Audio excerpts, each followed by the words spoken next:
Boa noite a todos, a graça e a paz do Senhor. Esse é o nosso primeiro encontro de domingo, nesse período de quarentena. Hoje é dia 22 de março, domingo, dia do Senhor, e nós agora vamos meditar na Palavra de Deus, aqui no Evangelho de João, capítulo 13, nós vamos ler do verso 12 até o verso 17. Abra sua Bíblia e mantenha aberta. O Evangelho de João, capítulo 13, versículo 12 até o versículo 17. Diz assim a palavra do Senhor. Depois de lhes ter lavado os pés, tomou as vestes e, voltando à mesa, perguntou-lhes: compreendeis o que vos fiz? Vós me chamais o Mestre e o Senhor, e dizeis bem, porque eu sou. Ora, se eu, sendo o Senhor e o Mestre, vos lavei os pés, também vós deveis lavar os pés uns dos outros. Porque eu vos dei o exemplo, para que, como eu vos fiz, façais vós também. Em verdade vos digo que o servo não é maior do que o seu senhor, nem o enviado maior do que aquele que o enviou. Ora, se sabeis estas coisas, bem-aventurados sois se a praticardes. Até aqui, meus irmãos, vamos agora orar ao Senhor. Senhor nosso Deus e Pai, nós queremos, Pai, te agradecer e te louvar, ó Pai, por esse momento, que é um momento especial, um momento, ó Deus, único em nossas vidas, ó Pai, de estarmos, ó Pai, te cultuando de uma maneira diferente, Senhor Deus. Ó Pai, a Tua palavra diz que em tudo dai graças, ó Deus, e nós queremos te agradecer, Pai, por esse momento. Apesar de estarmos distantes, ó Deus, cada um nas suas casas, ó Deus, nós estamos unidos, Pai, porque somos uma só igreja, a igreja do Senhor, ó Deus. Pedimos a Ti, Senhor, que o Senhor fale conosco aqui nesse momento, Senhor Deus. Que o Senhor fale com cada um daqueles irmãos que estiverem em suas casas, ouvindo, assistindo, Senhor, a esta mensagem. E a todos aqueles também que porventura essa mensagem chegue, Senhor. Que o Teu Espírito Santo, Deus, apesar de mim, me use, Senhor Deus. E que este mesmo Espírito, Senhor, dê o entendimento da Tua palavra a todos aqueles que estiverem ouvindo, Senhor. É o que eu te peço em nome de Jesus. Amém. O que você faria se você soubesse que a sua morte se aproxima? Qual seria a sua reação se você soubesse que você tem pouco tempo de vida? Não poucos dias, mas talvez poucas horas. Irmãos, nós estamos vivendo algo único nas nossas vidas. Nossos pais não viveram isso, nossos avós também não. A nossa geração está vivendo uma pandemia em que o mundo inteiro está parando. Nosso país, na última semana, desde terça-feira, começou a contar os mortos dessa pandemia do chamado coronavírus. E os números não param de aumentar. Vemos agora as ruas vazias, vemos os comércios fechados, e vemos também as igrejas fechadas. E muitas pessoas estão nas suas casas amedrontadas. Muitas pessoas estão nas suas casas assustadas. As notícias não param na televisão, na internet, nas redes sociais. E muitas dessas notícias são desanimadoras. São notícias tristes, são notícias ruins. Vemos muitas pessoas, especialmente aquelas que fazem parte do grupo de risco, os idosos com mais de 60 anos, os diabéticos, os hipertensos, aqueles portadores de doenças já pré-existentes, essas pessoas estão assustadas. E qual que deve ser a nossa postura, qual que deve ser a nossa reação diante de tudo isso? Creio que, mesmo que você seja um crente no Senhor Jesus Cristo, não há como você não ficar abalado com tudo isso. Não há como nós não sentirmos emoções das mais variadas nesse momento. Mas, meus irmãos, o nosso Senhor Jesus Cristo passou por algo semelhante. O Senhor Jesus Cristo, como vocês bem sabem, ele veio a esse mundo para morrer. A sua missão, vindo a este mundo, era morrer numa cruz. Morrer para nos dar a salvação. E como nós temos estudado o Evangelho segundo João, desde o ano passado, nós chegamos no capítulo 13 e vemos agora Jesus na véspera da sua morte, na quinta-feira, comendo a refeição da Páscoa com seus discípulos. E naquela noite, enquanto eles comiam, Jesus então toma uma atitude inusitada, que nós já vimos nos domingos anteriores. Ele se levanta da mesa, ele tira sua roupa, fica apenas com uma toalha amarrada na sua cintura. Ele pega a água e começa a lavar os pés dos seus discípulos. Algo que somente os empregados mais humildes faziam. Aquilo causou um choque tão grande neles que o impetuoso Pedro, conforme nós vimos no domingo passado, ele de início não aceitou a lavagem que Jesus estava fazendo nos seus pés. Para Pedro aquilo era um absurdo.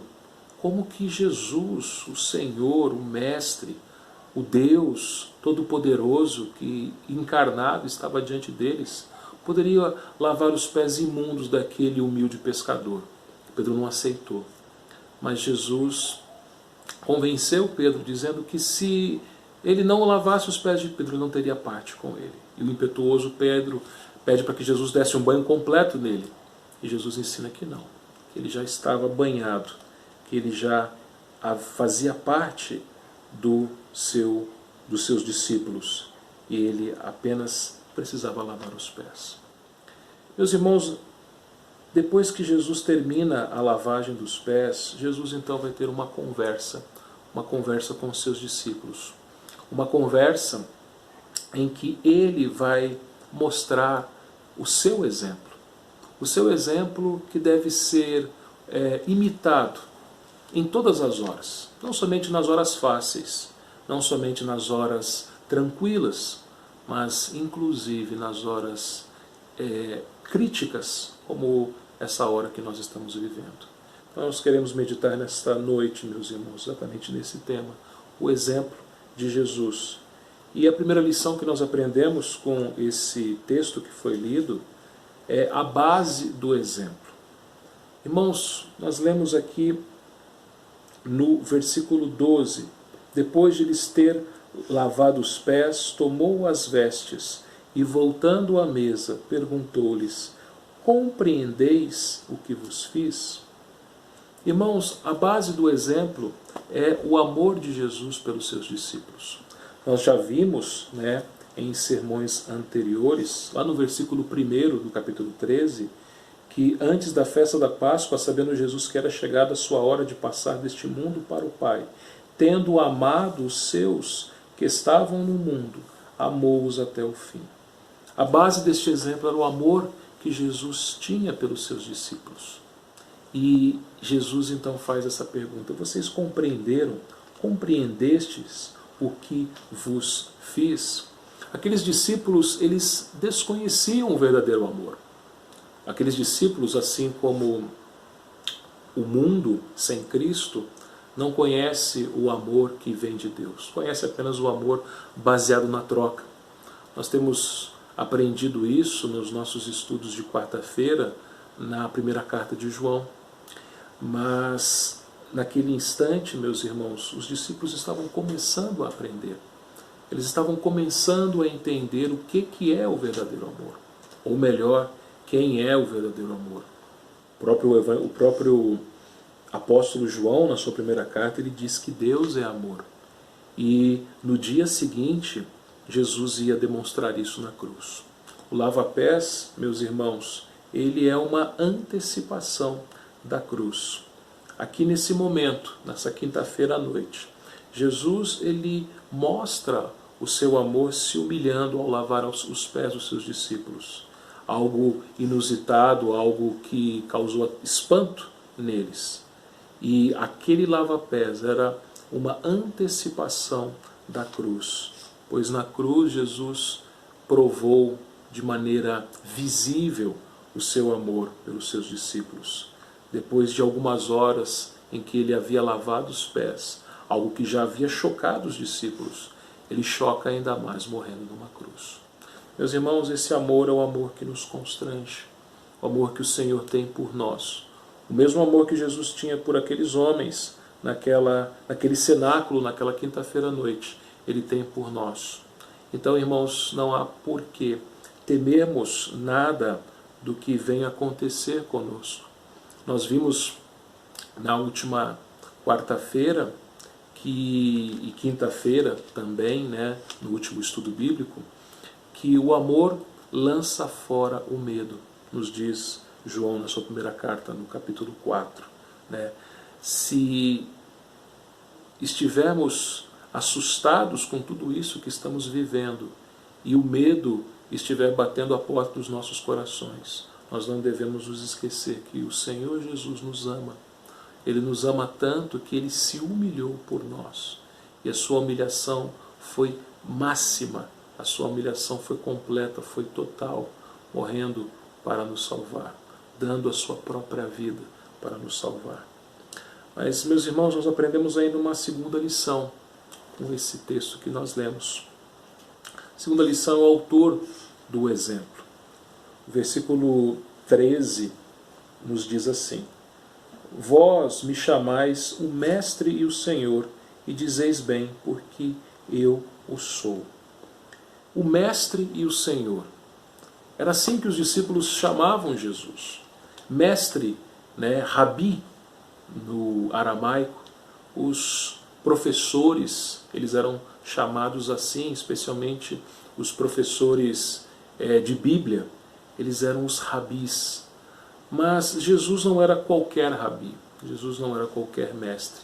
E o seu ensino era diferente. Ele não ensinava como ensinavam os fariseus, ele ensinava com autoridade. Por isso que ele era não somente mestre, mas ele também era Senhor. Os discípulos viam em Jesus o Deus do Antigo Testamento, o Senhor, Yahvé, Jeová do Antigo Testamento.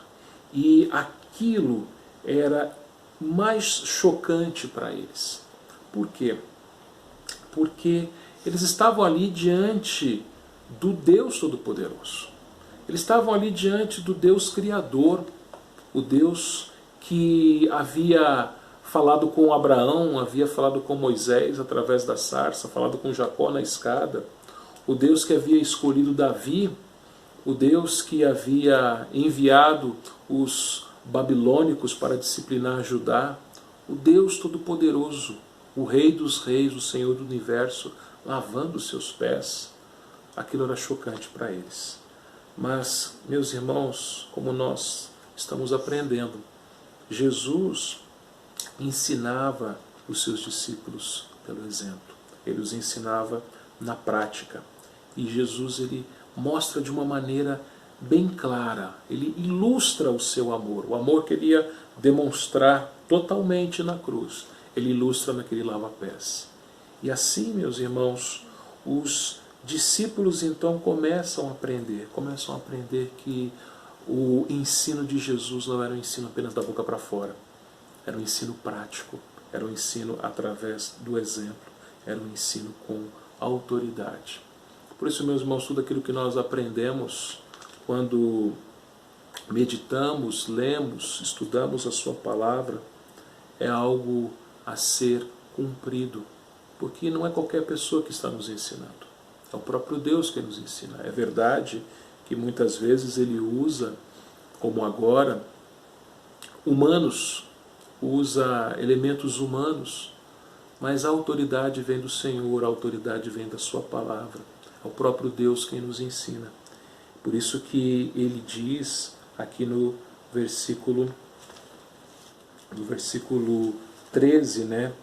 Vós me chamais de mestre o Senhor, e dizeis bem, porque eu sou. Jesus, ele reconhece, ele aceita, né, que ele de fato é o mestre o Senhor. Então que possamos demonstrar a adoração a ele, a adoração que ele aceita, que ele recebe, através da nossa obediência. Mas, queridos irmãos, temos uma terceira lição que esse texto bíblico nos ensina.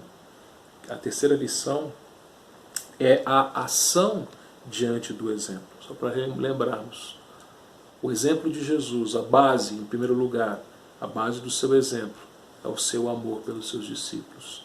Em segundo lugar, o amor, aliás, o autor do exemplo é o próprio Jesus, o Mestre e o Senhor. E agora, em terceiro lugar, a ação diante do exemplo.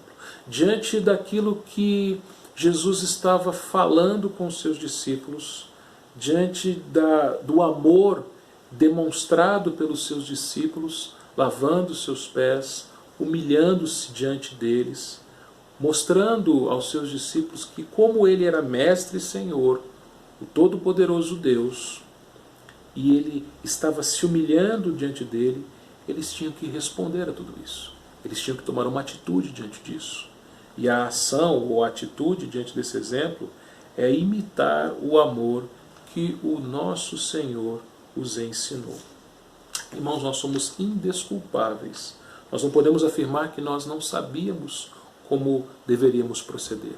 Porque o Senhor nos ensina na sua palavra como deve ser a nossa vida. Uma vida de humilhação, uma vida de amor sacrificial. Como eu já disse, o ensino de Jesus era pelo exemplo.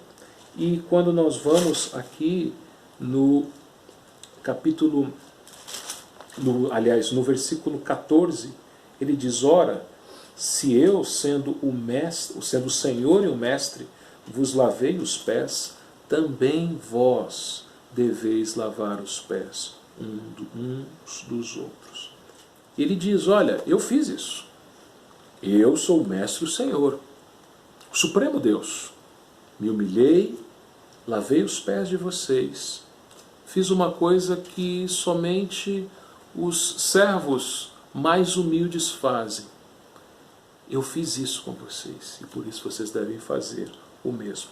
É claro que Jesus aqui, irmãos, não estava ensinando para que eles lavassem os pés uns dos outros na prática, como às vezes nós vemos no meio católico romano. Na época da Semana Santa, inclusive o Papa começa a fazer essas coisas, mas não é isso que Jesus está ensinando aqui. Não era um procedimento literal, mas aquele lava-pés ali foi uma ilustração do que ele realmente queria que os seus discípulos fizessem. Se humilhassem, amando uns aos outros. Por isso que ele fala exatamente isso. Vós deveis lavar os pés uns dos outros. Versículo 15. Porque eu vos dei o exemplo, para que, como eu vos fiz, façais vós também. Irmãos, essa palavra exemplo, na língua original, um dos seus significados é padrão. A vida, o procedimento, o comportamento, a atitude de Jesus, ela deve ser o padrão para a vida do cristão. Não é apenas uma sugestão que ele nos dá, não é apenas algo que ele nos diz que nós podemos fazer ou que nós devemos fazer quando as circunstâncias forem favoráveis. Meus irmãos, vejam, muitas coisas que nós estamos fazendo nesses últimos dias deveriam ser padrão nas nossas vidas em todo o tempo. Observem algumas coisas. Higiene, né? O mundo, e especialmente o nosso país, tornou-se muito mais higiênico, especialmente com as suas mãos nos últimos dias. Nunca nós lavamos tanto as mãos como temos lavado agora. Nunca nós higienizamos tanto as mãos com álcool gel como nós temos feito agora. Nunca, meus irmãos, pensamos e nos preocupamos tanto com uma boa alimentação, com uma hidratação adequada, como nós estamos preocupados agora. Nunca ficamos tão próximos de nossas famílias como estamos próximos agora. E também nunca tivemos uma devoção pessoal e familiar como estamos tendo agora. Irmãos, isso deveria ser padrão. Essa convivência familiar, esse momento devocional, esse momento de adoração em família, não deveria ser apenas num período de quarentena em que somos obrigados a cumprir, mas deveria ser um padrão, deveria ser exemplar. Deveria ser exemplar deveria ser exemplar toda essa disciplina que somos obrigados a ter agora. Da mesma forma, meus irmãos, o nosso procedimento diário deveria seguir o exemplo que Jesus nos ensinou. Lembre-se que Romanos 8:28, ele vai nos dizer que todas as coisas cooperam para o bem daqueles que amam a Deus, daqueles que são chamados segundo o seu propósito.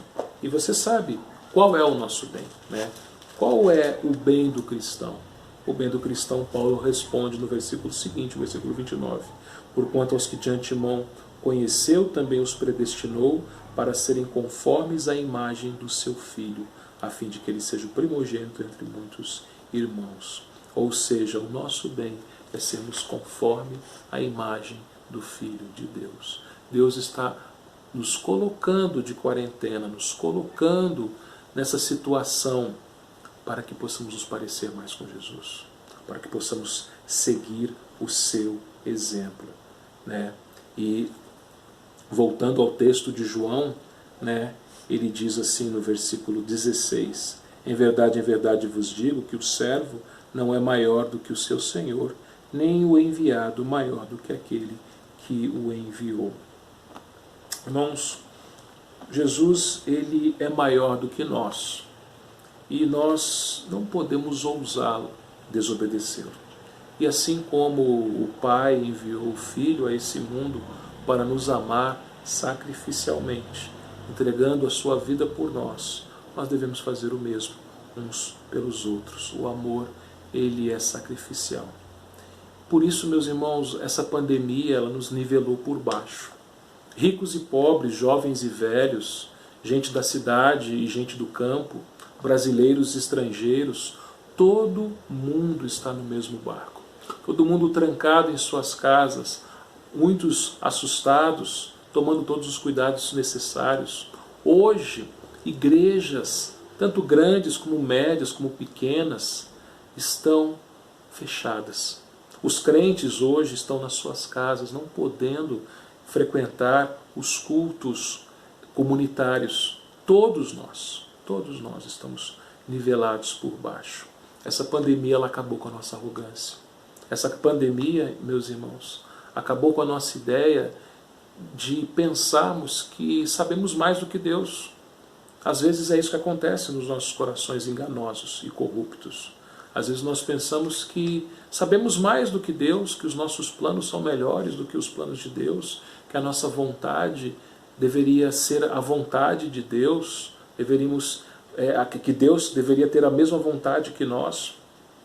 Mas agora Deus nos humilha, Deus nos coloca todos no mesmo nível e todos próximos de uma enfermidade que pode nos levar à morte.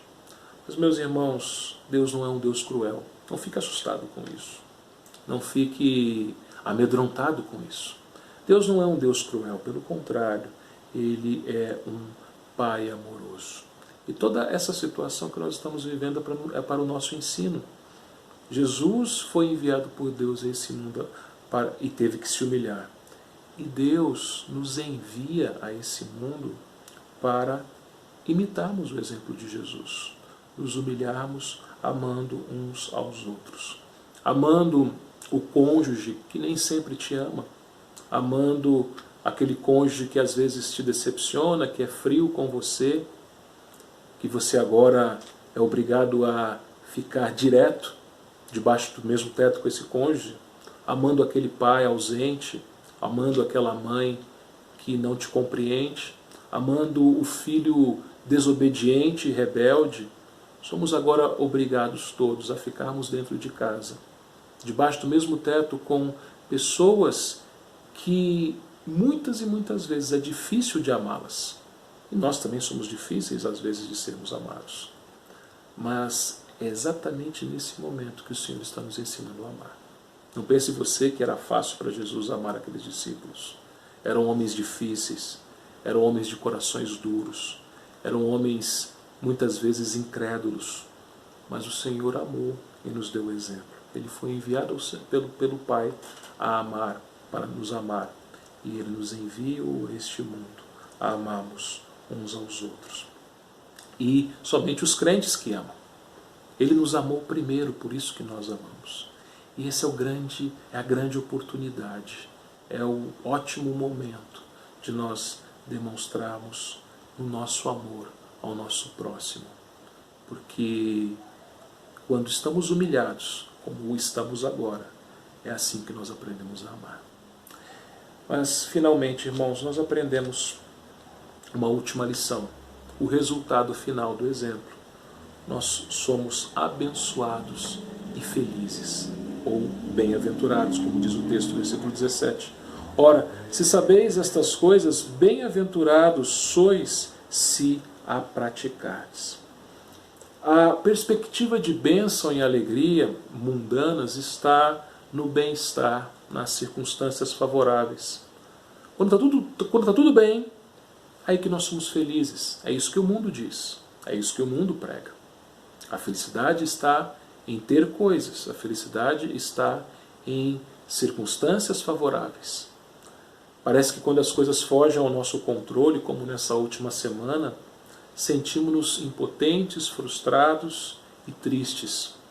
Agora, se nós entendemos que o Senhor de todas as coisas, o Supremo Deus, que criou, planejou e executa tudo o que acontece com a sua providência, e então nós descansamos nas suas promessas, nós descansamos nesta promessa e somos os mais felizes e os mais abençoados do mundo. Vejam, meus irmãos, o termo bem-aventurados não se refere necessariamente àqueles que são considerados pelos outros felizes. Vejam, os felizes na ideia mundana são aqueles que têm dinheiro, são aqueles que têm bens, são aqueles que têm uma aparência bonita. Mas hoje não adianta ser bonito, não adianta ser rico, não adianta nada disso.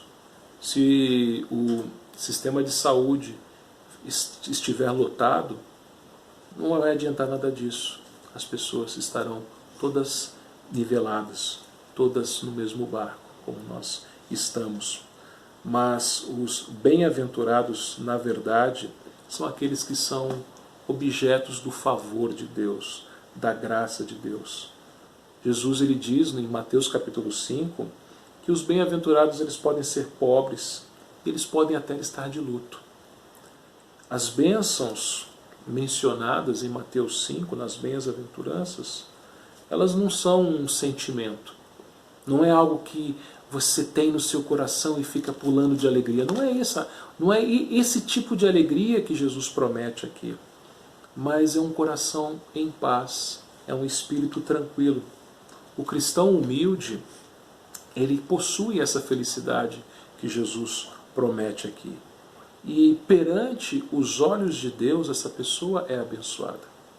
Irmãos, quando nós pensamos em bem-aventurança, é nós imaginarmos Deus sorrindo para nós. Isso é ser bem-aventurado. É ser objeto do sorriso de Deus. Ser objeto da satisfação de Deus.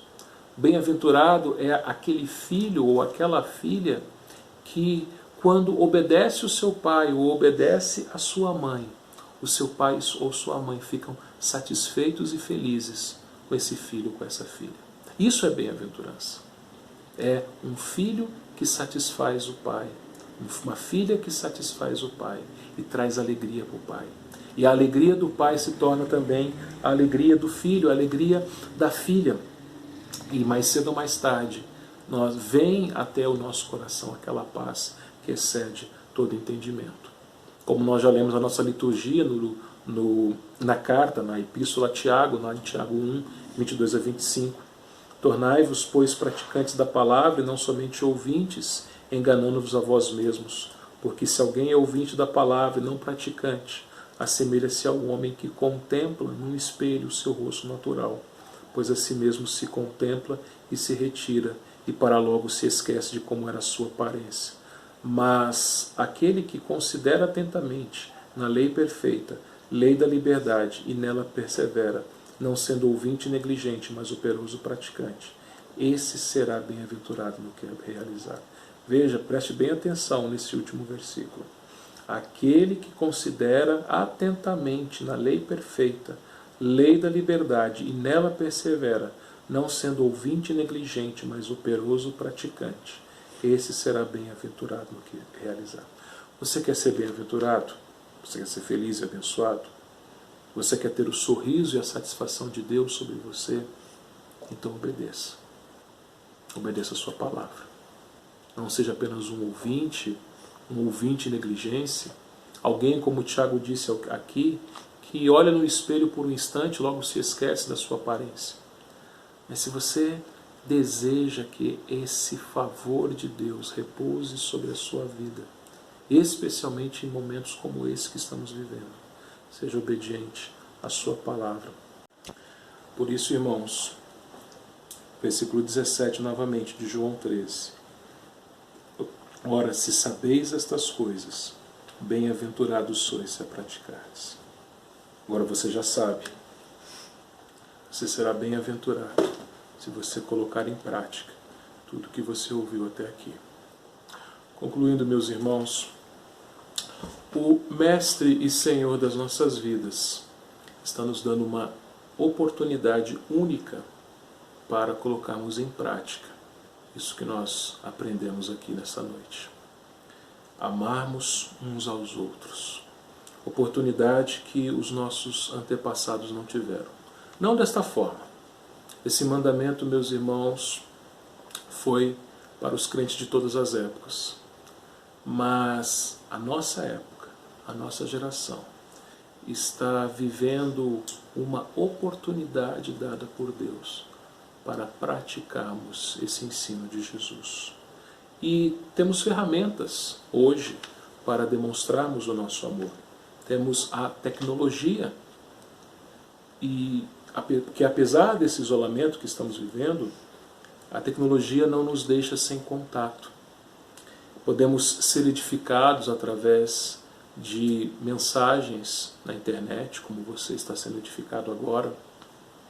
Podemos edificar os outros através de redes sociais. Nesta última semana mesmo, um amigo de uma outra cidade, ele me mandou uma mensagem dizendo que ele estava sozinho no seu quarto, com televisão desligada, com internet desligada, e ele estava só orando. E aí ele ligou o celular dele e mandou uma mensagem para mim e falou assim: por favor, ore comigo, ore por mim, ore pela minha família. Eu prontamente, em seguida, fiz uma oração e esse irmão se tranquilizou, ficou em paz. Também nessa última semana, a Ana, minha esposa, teve uma oportunidade semelhante. Uma amiga dela também, de outra cidade, falou também que estava em quarentena dentro de casa, parou de trabalhar, e ela disse para a Ana que estava com medo. Irmãos, olha que grande oportunidade essa para evangelizar, e a Ana fez isso. Pessoas vão nos procurar, pessoas vão abrir seus corações diante de nós nesse período. Pessoas vão pedir uma oração, pessoas vão pedir um conselho, pessoas vão estar diante de nós amedrontadas, assustadas. É a hora de amarmos essas pessoas. É a hora de mostrarmos para ela que nós temos um Deus que nos ama, um Deus que morreu por nós. Apresentarmos Jesus Cristo a essas pessoas. Mostrarmos para ela que Jesus Cristo também passou por um período tenso no final de sua vida. Período em que ele mesmo ficou amedrontado no jardim do Getsemane, chegando a suar gotas de sangue. Mas ele fez isso por nós, ele amou a nós. Então não perca esta oportunidade. Não perca a oportunidade de amar a sua família, de você se aproximar do seu cônjuge. Infelizmente, muitos e muitos casamentos dentro da igreja estão abalados, estão machucados. Essa é a oportunidade de você se aproximar do seu cônjuge. Essa é a oportunidade de você fortalecer os seus laços, marido e esposa, de vocês conversarem mais, de vocês se ouvirem mais. Esta é a grande oportunidade de você, pai, você, mãe, conversar, aconselhar os seus filhos. A oportunidade de você, jovem, você, criança, adolescente, você falar com seus pais, conversar com seus pais. Essa é a grande oportunidade, meus irmãos, de fortalecermos a nossa fé, tendo mais tempo para a leitura bíblica e para a oração. A quarentena, meus irmãos, não é um período de férias. A quarentena, meus irmãos, não é um período de ócio, de ficarmos à toa. A quarentena é um período de edificação das nossas almas. Então desliga a sua televisão, desliga o seu celular, desliga as suas redes sociais, abra a sua Bíblia, leia, procure bons livros, leiam, junte a sua família e orem ao Senhor juntos, leiam a Bíblia juntos. Você que é pai, homem, chefe da casa, cristão, Deus te chama a responsabilidade de fazer isso. Se porventura você, minha irmã, que é casada com um homem não crente, Deus te chama a responsabilidade, porque você é a líder espiritual da sua casa. Cultue a Deus com seus filhos, ensine seus filhos, orem juntos, unam-se como família para adorarem ao Senhor.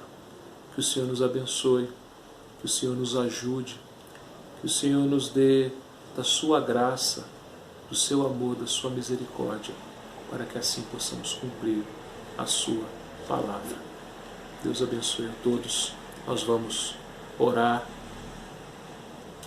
e encerrando essa mensagem. Senhor, agora queremos te agradecer, Pai, pela tua palavra que foi exposta. Quero pedir, ó Deus, que o teu Espírito aplique em cada coração que ouviu esta mensagem a tua palavra. Que o Senhor nos ajude, Senhor, a amarmos uns aos outros, Senhor Deus. Pai, nós queremos te agradecer porque o Senhor está nos humilhando. O Senhor está nos colocando no nosso devido lugar, porque nós não somos maiores do que o Senhor que nos enviou. E que possamos, ó Pai, aproveitar esta oportunidade, Senhor Deus, para demonstrarmos esse amor entre família, para demonstrarmos esse amor entre irmãos, para demonstrarmos esse amor ao nosso próximo que ainda não te conhece. Ó Pai Santo, que a tua igreja, Senhor, seja reavivada, Senhor Deus, nesse período, Senhor Deus. Que a tua igreja, Senhor Deus, seja fortalecida nesse período, ó Pai. Ó Deus, cuida de cada um de nós, sustenta-nos com a tua graça. É isso que eu te peço e te agradeço em nome de Jesus. Amém.